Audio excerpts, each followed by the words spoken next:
હું હુગલીથી આવી છું. હું અપડાઉન કરું છું. 5 કલાક આવવાના, 5 કલાક જવાના. એક દિવસ તો હું હાવડામાં જ રોકાઈ ગઈ, સ્ટેશન પર. જ્યાં રહું છું ત્યાં એક છોકરો છે, મતલબ ત્યાં બાળકો છે.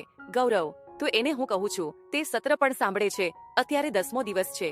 ડરના કારણે પાછળ રહી ગયો. આ તો નથી ડરી રહ્યો, આ તો એકદમ બેધડક મારી સાથે ઊભો છે. તો એને પણ શંકા હતી.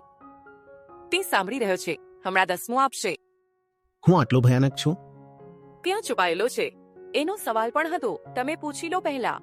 આ કેટલાક બાળકો છે આજુબાજુના. તો એને સમજાવું છું તો તે સમજે છે, પણ કેટલાક બંગાળથી છે તો એને હિન્દી સમજમાં નથી આવતી. તો અને થોડુંક સમજાવવા બહુ મુશ્કેલ છે. જે અભ્યાસ કરે છે એને સમજમાં આવે છે, તે સાંભળે છે. હકીકત આપણી બાંગ્લા ચેનલ પણ તો છે. એમાં જે એમણે કામ કર્યું છે તે એવું છે કે હું જાણે બાંગ્લા જ બોલું છું. પરંતુ તમારો અવાજ અવાજ થોડો એવો બદલાઈ જાય છે, થોડો એવો બદલાઈ જાય છે. તો આ પણ સાંભળે છે. તમે કઈ રમો કૂદો છો? હા સર. શું રમો છો? ક્રિકેટ.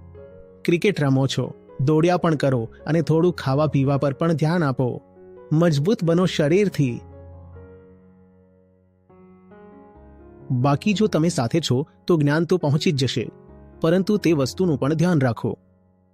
તમારા કેટલાક શબ્દો, વાક્યો પુનરાવર્તન કર્યા કરે છે. ક્યારેક મને પણ કહે છે.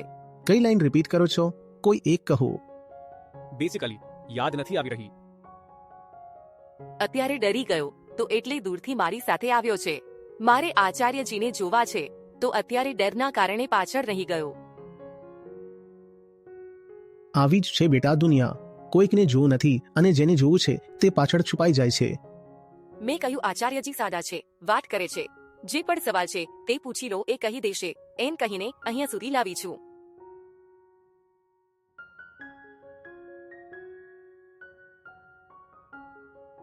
આભાર, આના પર તો સહી થઈ ગઈ છે.